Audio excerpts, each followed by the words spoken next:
Hi, எப்படி இருக்கீங்க? நல்லா இருக்கீங்களா? வாங்க இன்றைக்கி நம்ம இந்த கீரை உருண்டை, அது கீரை அடையும் தட்டலாம். அதாவது கீரை அரிசி மாவில் தான் நம்ம செய்ய போகிறோம். இது ரேஷன் அரிசி மாவு தான். அதுக்கு முந்தி என்னோடய சேனலை அப்படியே சப்ஸ்கிரைப் பண்ணிவிட்டு ஒரு லைக் ஒன்று பண்ணிடுங்க, கமெண்ட் ஒன்று போடுங்க. மறந்துடாமல் சப்ஸ்கிரைப் பண்ணிடுங்க. இப்போ வாங்க, நம்ம அதை எப்படி செய்கிறது அப்படிங்கிறத பார்க்கலாம். ரொம்ப இது டேஸ்ட்டாக இருக்கும், ரொம்ப நல்லாயிருக்கும். இப்போ வாங்க, அதில் 2 ஸ்பூன் ஆயில் விட்டுக்கோங்க. அதில் நல்லா 2 ஸ்பூனு கடலைப்பருப்பு, கடுகு, உளுத்தம்பருப்பு நல்லா 2 ஸ்பூனுக்கே போட்டுக்கோங்க. உளுத்தம்பருப்பு நிறைய இருக்கிற மாதிரி கடுகையும் அதையும் போடுங்க. உளுத்தம்பருப்பும் கடலைப்பருப்பும் சேர்ந்து இருக்கப்போ நல்லாயிருக்கும், நிறைய இருந்தால். அது போட்டு அது நல்லா செவக்கட்டும், கடுகு வெடிக்கட்டும். இப்போ வெங்காயம், அதாவது நான் ஆனியன் நான் சின்ன வெங்காயம் தான் போட்டிருக்கேன். பெரிய வெங்காயமும் போடலாம், எந்த வெங்காயம் வேணாலும் போட்டுக்கலாம். இந்த வெங்காயம் தான் போடணும் அப்படிங்கிற இதில் வெங்காயம் போட்டு கொஞ்சம் வதக்கிக்கோங்க. இதில் ஒரு கைப்பிடி முருங்கைக்கீரை, நீங்கள் பீன்ஸு கேரட் இருந்தால் கூட கொஞ்சம் கொஞ்சம் அதில் கட் பண்ணி, அதை பொடியாக கட் பண்ணி அதில் போட்டுக்கலாம். கொஞ்சமாக போடணும் காய்கறியில். இதை போட்டு கொஞ்சம் வதக்கிடுங்க. கீரையோட வெங்காயமும் சேர்ந்து நல்லா வதங்கி வந்துடுச்சு. இப்போ ஒரு அரை ஸ்பூனுக்கு chilli flakes, red chilli flakes கொஞ்சம் போட்டுருங்க. அதையும் போட்டு அந்த காரத்துக்கு அதை பண்ணிடுங்க.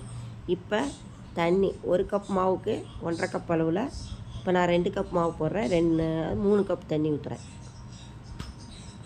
ஊற்றிட்டு அது நல்லா கொதிக்கட்டும். அது கொதிக்கட்டும். இது சாப்பிட்றதுக்கு ரொம்ப நல்லாயிருக்கும். பெரியவங்களும் சாப்பிட்லாம், சின்ன குழந்தைங்களும் சாப்பிட்லாம். சின்ன குழந்தைங்கக்கிட்ட இது மாமோஸ்ன்னு சொல்லி நீங்கள் கொஞ்சம் சாஸ் வச்சு கொடுத்தீங்கனாக்கா, டொமேட்டோ சாஸு நல்லா விரும்பி சாப்பிடுவாங்க. சாப்பிட்டுட்டு ஒரு காஃபி, டீ, பால் குடித்தா போதும். அப்படியே ஃபில்லிங்காக இருக்கும், அவ்வளோ சூப்பராக இருக்கும். வயிற்றுக்கு எந்த கெடுதியும் இல்லை, ரொம்ப நல்லாயிருக்கும். இதை நம்ம சாதாரணமாக உப்பு போட்டுருங்க. அதில் உப்பு போட்டு தேவையான அளவு உப்பு. நம்ம குழந்தைங்க என்ன சாப்பிட்டாலும் ஒன்றும் செய்யாது. இது ரொம்ப நல்லாயிருக்கும், எந்த ஒரு கெடுதலும் பண்ணாது உடம்புக்கு. ஆயிலும் அதிகம் இல்லை. இப்போ 2 கப் மாவு போடுறேன் நான். தண்ணி கொதிச்சிருச்சு, அடுப்பை ஆஃப் பண்ணிடுங்க. அடுப்பை ஆஃப் பண்ணிவிட்டு 2 கப் மாவு அதில் போட்டுருங்க. அப்படியே விட்டுருங்க, கொஞ்சம் நேரம் விட்டுட்டு லைட்டாக நடுவில் கொஞ்சம், ஏன்னா கட்டி பற்றாமல் இருக்கணுங்கிறதுக்காக அது அந்த மாதிரி பண்ணி தண்ணி நல்லா ஊறட்டும். மாவு அடிமாவுலாம் நல்லா ஊறிச்சு. இப்போ மேலே இருக்க மாவு அப்படியே லைட்டாக அப்படியே கிண்டி விட்டுருங்க. தண்ணி கரெக்டாக போயிடுச்சு பாருங்கள். உங்களுக்கு வேணும்னா ரொம்ப கெட்டியாக இருக்குது, ரொம்ப விரிசல் விடுது அப்படின்னா கொஞ்சம் தண்ணி தெளித்து நம்ம பிசைஞ்சிக்கலாம் பிசைகிறப்போ. இல்லை ஒரு கப்பு, இல்லை நல்லா ஒரு 1.5 கப்பு தேங்காய் பூ போடுறேன். தேங்காய் பூக்கெல்லாம் மெஷர்மெண்ட்டே கிடையாது, நம்மக்கிட்ட எவ்வளோ தேங்காய் இருக்கோ அதுக்கு தகுந்த மாதிரி நம்ம போட்டுக்கலாம். தேங்காய், கீரை, வெங்காயம் இதுதான் ரொம்ப சூப்பராக இருக்கும் சாப்பிட்றதுக்கு. ஈவினிங் டைமில் சாப்பிட்லாம். அப்போலாம் எல்லாருமே அப்படி தான், வயசானவங்களுக்குலாம் இது ரொம்ப நல்லது. அவங்களுக்கு வேணால் கீரை இல்லாமல் கூட செஞ்சு கொடுக்கலாம், கீரை சேராதுன்னு சொல்கிறவங்களுக்கு.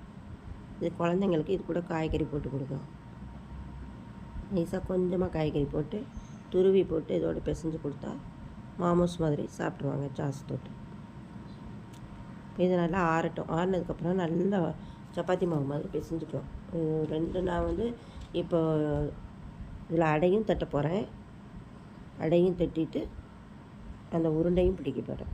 அதனால் 2 பாகமாக பிரிச்சுக்கிட்டேன். இப்போ இதை நல்லா பிசைஞ்சிடலாம். நல்லா சப்பாத்தி மாவு பிசைகிற மாதிரி பிசைஞ்சுக்கணும்.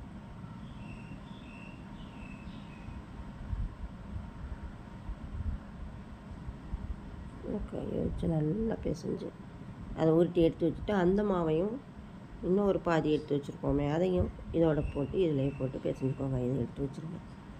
அவ்வளோதான்.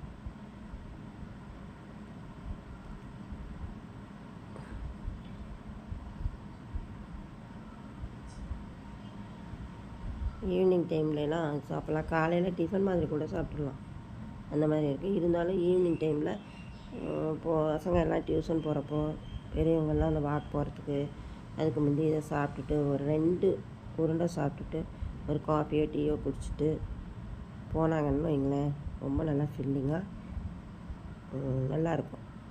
சாப்பிட்டு பாருங்கள். இப்போ இது வந்து இதையும் ஒரு பிசைஞ்சாச்சு, பிசைஞ்சு எடுத்து வச்சிடலாம்.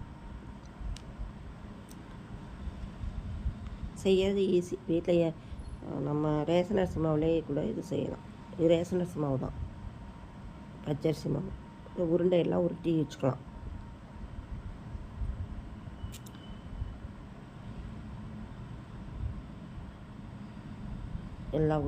எல்லா மாவையும் உருட்டி பாதி மாவு வச்சுட்டு இட்லி சட்டியை வச்சுட்டு அதிலே வச்சுருங்க. இல்லை ஸ்டீமர் இருந்துச்சுன்னா உங்களுக்கு ஸ்டீம் பண்ணி அந்த தட்டில் வச்சு இது பண்ணி வேக வைக்கலாம்.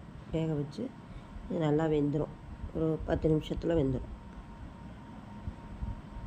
மூடி இதை அடுத்த அடுப்பில் வச்சிடலாம். இன்னொரு அடுப்பில் நம்ம வந்து இப்போ இந்த அடை தட்டலாம். எப்படி தோசை தவா வச்சுட்டு அதில்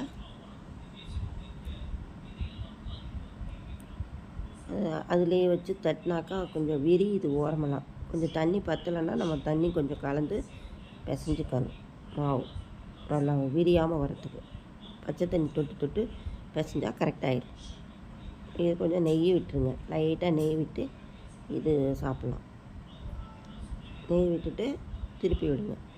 ஒரு பக்கம் வந்தது எல்லாம் அந்த தோசைக்கல் அப்புறம் சூடேறிட்டால் தட்ட முடியாதுன்னா நீங்கள் இந்த மாதிரி ஒரு பிளேட் எடுத்து அது பின்னாடி எண்ணெயை தடவிட்டு இந்த மாதிரி வச்சு நல்லா தட்டி ஓரமெல்லாம் கரெக்ட் பண்ணி நம்ம போடலாம். இதுவும் ஈஸி தான். ஒரே மாவில் 2. இதுவும் சாப்பிட்றதுக்கு நல்லாயிருக்கும். இது சட்னி, கார சட்னி இந்த மாதிரி உள்ள தோசை கரண்டை விட்டு எடுத்து போட்டுருவோம்.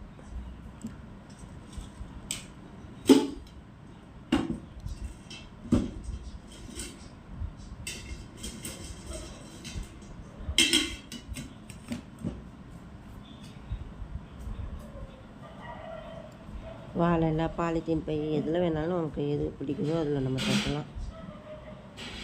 பாருங்கள், நல்லா செவந்துருச்சு. எடுத்துட்டு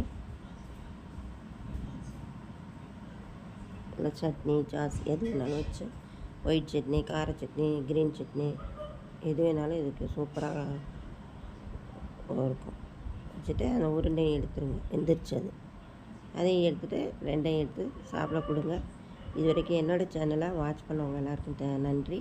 அடுத்து நான் இன்னொரு வீடியோவில் உங்களை சந்திக்கிறேன். மறந்துடாமல் சப்ஸ்கிரைப் பண்ணிவிட்டு லைக் பண்ணி ஒரு கமெண்ட் பண்ணிடுங்க.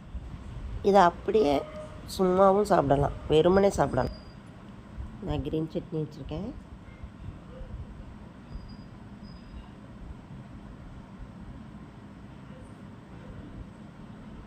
சூப்பராக இருக்கும். எந்த சட்னி வேணாலும் தொட்டுக்கலாம், எந்த சாஸ் தொட்டுக்கலாம். மாமோஸ் மாதிரி. தேங்க்யூ ஃபார் வாட்சிங்.